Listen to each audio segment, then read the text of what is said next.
శుద్ధమైన నామానికి ఘనమైన నామానికి వందనాలు స్తోత్రాలు స్తుతులు చెల్లిస్తున్నాం ప్రభువా. ఏదో తండ్రి నేను ఉదయ కాలశంలో ప్రభు ధ్యానించబడిన కీర్తన గ్రంథ ధ్యానాలను బట్టి నీకు వందనాలు స్తోత్రాలు ప్రభువా. ప్రభు అందరి బిడ్డలు అయితే ప్రభువా ఫేస్బుక్ వాట్సాప్ నైనా యూట్యూబ్ ద్వారా అలాగే షేర్సార్ ద్వారా ఎంతమంది వినిచున్నారు ప్రభు, ఎంతమంది అయితే ధ్యానించుచున్నారో నీకు తెలుసు ప్రభు.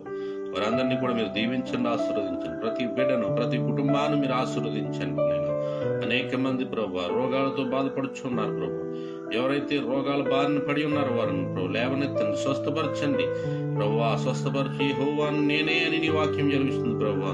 స్వస్థత అనుగ్రహించి మనం ప్రార్థన చేస్తున్నాం ప్రభు. ఇదిగో తండ్రి మా రాష్ట్రంలో ఉన్న యవన బిడ్డల కొరకు ప్రార్థన చేస్తున్నాం ప్రభు. ఏవో తండ్రి యవన కాలం ముందు నీ కాడి మోయట నరునికి మేలని నీ వాక్యం జరుగుతుంది ప్రభు. ఏదో తండ్రి అనేక మంది యవనస్తులు చెడిపోతూ ఉన్నారు ప్రభు. నేను తాగుడికి బానిసలైపోతున్నారు ప్రభు. ఏదో తండ్రి నాయన తండ్రి బైక్ రైడ్లు చేస్తూ ఉన్నారు, తాగేసి బైక్ రైడ్లు